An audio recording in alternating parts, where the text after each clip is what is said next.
રામ રામ અમારી આ ચેનલમાં આપનું સ્વાગત છે। મિત્રો આજે વાત કરવી છે એક એવા મહારાજાની, એક એવા રાજવીની, એક એવા બુદ્ધિશાળી શાસકની કે રજવાડા એકત્રીકરણનો સમયકાળ આવેલ અને દેશને આઝાદી મળી, દેશને સ્વતંત્રતા મળી અને એ સ્વતંત્રતાના સમયકાળમાં ભારત વર્ષના જે 562 જેટલા રજવાડાઓ હતા એ બધા જ રજવાડાઓ સ્વયંભૂ પોતાની રીતે જે છે એ ભારત દેશને પોતાનું રાજ સોંપવા માટે થઈ અને રાજ સોંપણી પત્ર ઉપર સાઈનો કરી રહ્યા હતા।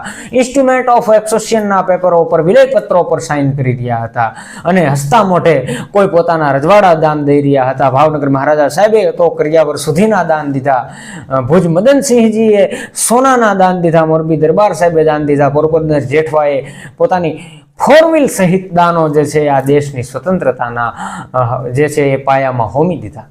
આવા એ મહાન રાજવીઓ હતા અને એ મહાન રાજવીઓએ પોતાના રજવાડાના દાન એને જે છે આ ભારત દેશની અંદર લોકતંત્રનું નિર્માણ કરવા માટે થઈને દીધા। હવે લોકતંત્રનું નિર્માણ થયું, લોકતંત્ર આવી ગયું, આદરણીય સરદાર વલ્લભભાઈ પટેલની ભાવનાથી રજવાડાઓનું એકત્રીકરણ થયું, પણ વલ્લભભાઈ પટેલની સાચી ભાવનાને એ વખતની સરકાર ન સમજી શકી અને ક્રૂર માનસિકતાથી, નિમ્ન કક્ષાની માનસિકતાથી વલ્લભભાઈના મૃત્યુ પછી, નિધન પછી પાછળથી આ રાજાઓ સાથે એમણે વચનભંગો કર્યા।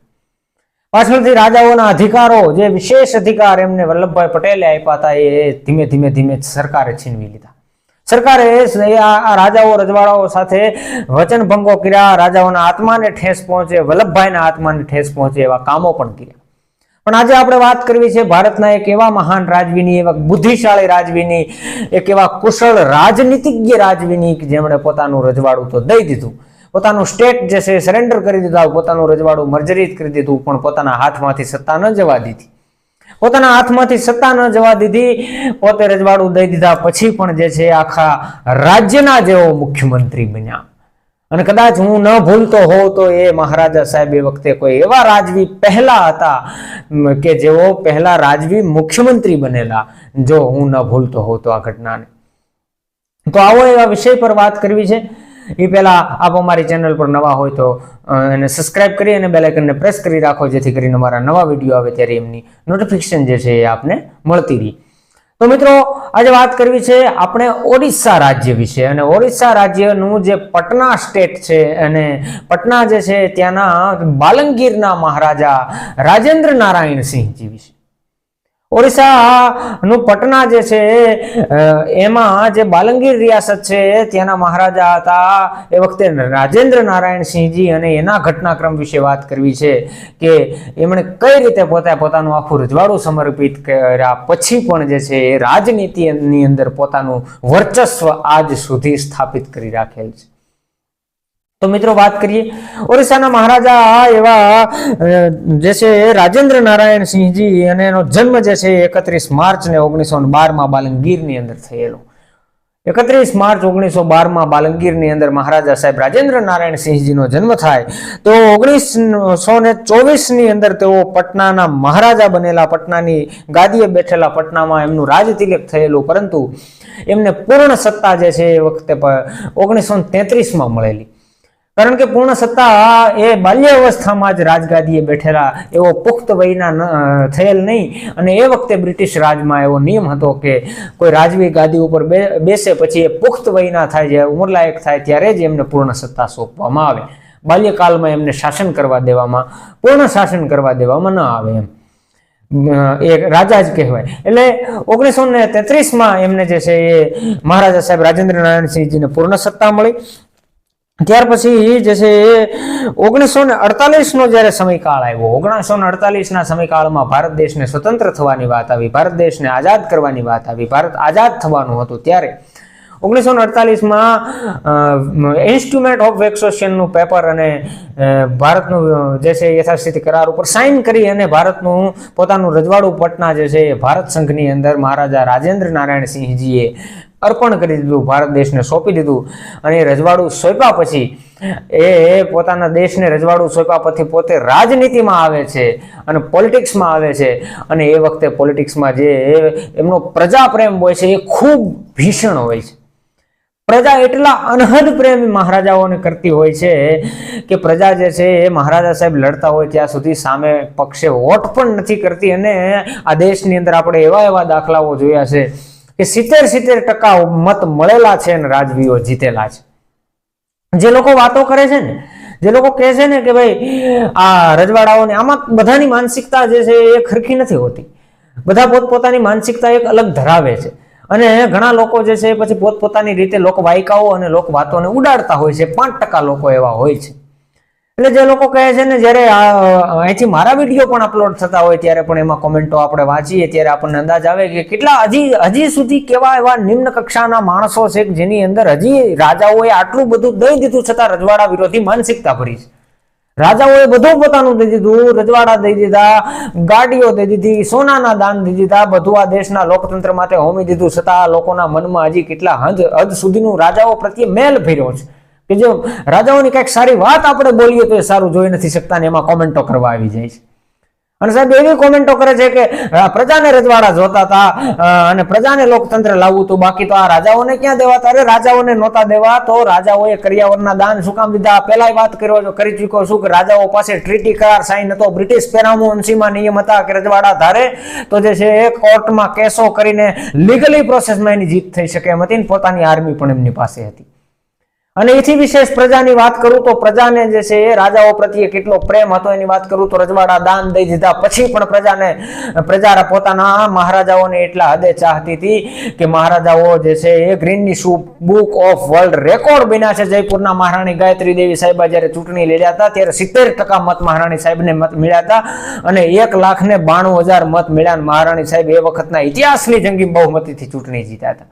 એ સિવાય વાત કરીએ તો ગુજરાતની અંદર જે છે એ ધારાસભ્ય તરીકે ધ્રોલ દરબાર સાહેબ લડે, ચંદ્રસિંહજી જીતી જાય.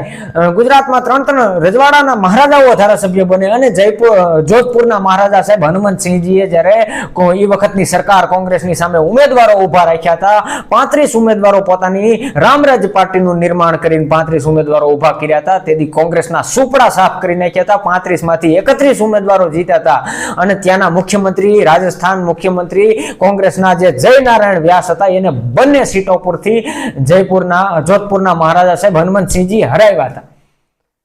અને આટલા હદ સુધીનો પ્રજા પ્રેમ, 35 ઉમેદવારો ફક્ત ઉભા રાખે, પોતાની નવી પાર્ટી ઉભી કરે, રજવાડું દાન દીધું, કોંગ્રેસે નિયમ વચન ભંગ કર્યા રાજાઓ સાથે એટલે પોતાની પાર્ટી ઉભી કરી, રામરાજ્ય પાર્ટી ઊંટ નિશાન રાખ્યું, દરબાર સાહેબ ચૂંટણી લડ્યા અને જે છે આ પ્રજાએ જે છે પછાડી દીધી સામેવાળી પાર્ટીને અને હનુમંતસિંહજીને જે છે 31 ઉમેદવારોને જીતાડી દીધા. આ પ્રજા પ્રેમ હોઈ શકે રાજવીઓનો. રાજવીઓએ જે છે એ પ્રજા અનહદપણે ચાહતી હતી. એવી જ રીતે રાજેન્દ્ર નારાયણ સિંહજીને પણ જે છે પ્રજાએ જંગી બહુમતીથી જીતાડ્યા. 4 થી 5 વખત બાપુ ધારાસભ્ય રહી ચૂકેલા, 1 વખત સાંસદ રહી ચૂકેલા અને 1967 થી 1971 સુધી મુખ્યમંત્રી તરીકેનો કાર્યભાર સંભાળેલો. રાજેન્દ્ર નારાયણ સિંહજીએ 1967 થી 1971 સુધી મુખ્યમંત્રી તરીકેનો કાર્યભાર સંભાળેલો અને મુખ્યમંત્રી તરીકે બાપુ રહેલા. આ ઘટના છે. આટલા હદ સુધીનો પ્રજા પ્રેમ કરતી હોય આ રાજવીઓને. અને હવે તમે વાતો કરવા નીકળ્યા છો કે જે છે રાજવીઓમાં તો એટલો બધો પ્રજાને જ લોકશાહીની જરૂર હતી. પ્રજાને લોકશાહીની જરૂર હોય તો પ્રજા ચૂંટીને થોડા પાછા રાજવીઓને વિધાનસભામાં લોકસભામાં મોકલે. પ્રજાને જોતું હતું કે અમારા શાસક તરીકે અમારો રાજા જ હોવો જોઈએ, બીજો કોઈ શાસક અમે સ્વીકારવા તૈયાર નથી. આ તો ચંગ ખૂટલ નેતાઓએ એ વખતના કોંગ્રેસના જે હતા એને પોતાના ભાષણોમાં એવી ભ્રામક વાતો ફેલાવીને રાજાઓને જે છે એ પાયમાલ કરી દીધા, કાયદાઓ નાખી અને ભાષણો કરીને રાજાઓને બદનામ કરવાના કાવતરા એ સમયે થયા છે. તો આ ઘટના છે. આ રાજવીઓનો મહાન ત્યાગની કદર તો ન કરી. એને મહાન ત્યાગ જે રાજવીઓએ કર્યો એને 2 સારા શબ્દોમાં જે છે એમની પ્રશંસા તો આ સરકાર એ વખતે ન કરી શકી. આ પ્રશંસા ન કરી શકી, પણ પ્રશંસા ન કરી શકી એના બદલામાં જે છે એમણે જે છે આ રાજાઓને બદનામ ન કર્યા હોત તો સારું હતું. ઘણા લોકો આપણને એમ કે કોંગ્રેસ આમ હતું, કોંગ્રેસે સારું કર્યું. હું વ્યક્તિગત કહું છું, મને નથી ગમતી એ પાર્ટી. નથી ગમતી એનું કારણ આ છે, હું કોઈ રાજકીય ટીકા ટિપ્પણીઓ કરવા માટે વિડીયો નથી બનાવતો કે રાજકીય કોઈ પક્ષપાત કરવા માટે કે કોઈ એવી રીતે નહીં, પણ જે ઘટનાઓ ઇતિહાસમાં ઘટી છે, જે બુકોની અંદર પુસ્તકોમાં આલેખાયું છે કે આવી રીતે, હવે કોને નથી ખબર ઘરખેડના કાયદા એવા રજવાડાઓની જમીન ગઈ, સલામતી ધારામાં રાજાઓને જેલમાં પૂરવાના કાવતરા કોંગ્રેસે કર્યા, કોને નથી ખબર? સીલિંગ એક્ટ લાવ્યા, કોને નથી ખબર? રેનું મકાન ને ખેડે એની જમીન. આ બધા કાયદાઓ વિશે આપણે જાણીએ જ છીએ ને. ટોચ મર્યાદા, ગિરાસદારોને પાયમાલ કરવામાં, વળી પાછા ગિરાસદારીની નાબૂદી ધારા. સાંસદ ભવનમાં પડકારા કરીને કીધું હતું કે આ ગિરાસદારોને પાયમાલ કરો, ગિરાસદારોને કાઢો, રજવાડાઓને સાલિયાણા બંધ કરી દો, રજવાડાઓને હકને આ ન હાલે. આ કઈ હદ સુધીની વાતો? અરે રજવાડાઓના સાલિયાણા તમે બંધ કર્યા હતા તો તમને જે ધારાસભ્યો હો, તમે સાંસદ હો, તમને પાછા પેન્શન પાછળથી એટલા મળે છે, એ પેન્શનો તમારા કેમ બંધ નથી કરાવતા તમે અત્યારે? જો તમારે રજવાડાના એ વખતે સાલિયાણા બંધ કરાવી દેવાતા, રજવાડાને મળતા વિશેષ અધિકારો છીનવી લેવાતા, તો તમે તમારા પોતાના વ્યક્તિગત પેન્શનો કેમ નથી બંધ કરાવતા? તમારે તમારા પગારો વિડ્રો કરી દેવા જોઈએ. હું એ વખતની સરકારોને કહેવા માંગુ છું. કોંગ્રેસ સરકારે જે કામ કર્યું છે એ એકદમ નિંદનીય છે. પોતાનું આખું પોતાના બાપ દાદાના લીલા માથાથી મેળવેલો ગ્રાસ, પોતાના બાપ દાદાના લીલા માથાથી મેળવેલા રજવાડાઓ જે હતા, એ રજવાડાઓને આદરણીય સરદાર વલ્લભભાઈ પટેલની સાચી ભાવનાને સમજીને રજવાડા દઈ દે છે ક્ષત્રિયો અને તમામ રાજાઓ દેશના તમામ સમાજના. અને એ રજવાડા દઈ દે છે અને વલ્લભભાઈ લેખિતમાં બાંહેધરી આપે છે કે દરબારોને આ રજવાડાઓને વિશેષ અધિકારો મળશે. અને પાછળથી વલ્લભભાઈનું જેવું નિધન થાય તરત 49 થી જ વચન ભંગોની શરૂઆત કરી દીધી. 49 થી જ કાળા કાયદા લગાડવાનું શરૂ કર્યું. પછી 71 સુધી ક્ષત્રિયોને, રાજાઓને, રજવાડાઓને પાયમાલ કરવાનું કાવતરું એકદમ 71 સુધી ચાલ્યું. એક ઝાટકે નહીં, ધીમે ધીમે 71 સુધી આ હાલ્યો. અને 71 જે છે પછી સંપૂર્ણપણે અધિકાર. પાસપોર્ટમાં નામ ફેરવી નાખ્યા. જે પાસપોર્ટ હોય ને એની અંદર મહારાજા સાહેબ શ્રી લખેલું હોય તો એની અંદર મહારાજા કાઢીને શ્રી લગાડી દીધું, સિંહ કાઢીને શ્રી લગાડી દીધું. આટલા હદ સુધી વિરોધી માનસિકતા એ વખતની સરકારની રહી. પણ સાહેબ ખેર, હું વિષય ઉપર પાછો આવું. મહારાજા સાહેબ રાજેન્દ્ર નારાયણ સિંહજીની હું આપને વાત કરતો હતો. તો મહારાજા સાહેબ રાજેન્દ્ર નારાયણ સિંહજી જે છે એઓ 4 થી 5 વખત પોતે ધારાસભ્ય રહ્યા. ખૂબ પ્રજાપ્રેમી રાજવી હતા. પોતે પોતાનું એક આખું જીવન જે છે પોતાની પ્રજા માટે સમર્પિત કરી દીધું.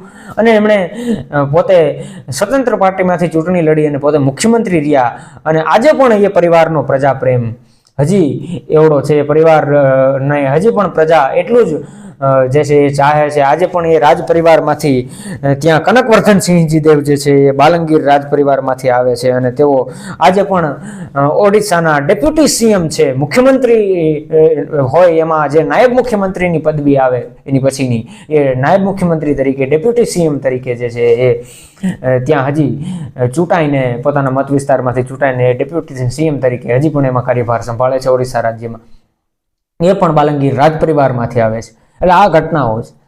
પણ ટૂંકમાં હજી પ્રજા આવડો પ્રેમ કરે છે, હજી પ્રજાપ્રેમ છે રાજાઓનો. પણ કોંગ્રેસે એક ધારાધોરણ મુજબ જ નીતિમત્તાથી પોતાની આખું આ રાજાઓને પાયમાલ કરવાનું ષડયંત્ર કરેલું. અને એના હિસાબે ક્યાંક ને ક્યાંક ખોટી લોકવાયકાઓને એમણે જન્મ આપેલો. સાચા પુસ્તકોનું વાંચન આજે યુવાનોમાં નથી. રીલ્સ અને શોર્ટના જમાનામાં આજે પુસ્તકો વાંચવાનો સમય કોઈ પાસે નથી, જેથી કરીને માણસોને ખબર નથી પડતી કે આ સાચા પુસ્તકોમાં આપણા સાચા ઇતિહાસો શું છે, શું લખાયા છે. એટલા માટે અમારે આવા વિડીયો બનાવવાની ફરજ પડે છે. અને આવા વિડીયોના માધ્યમથી અમે સાચા ઇતિહાસોને બહાર લાવવાના થોડા ઘણા પ્રયત્નો કરીએ છીએ.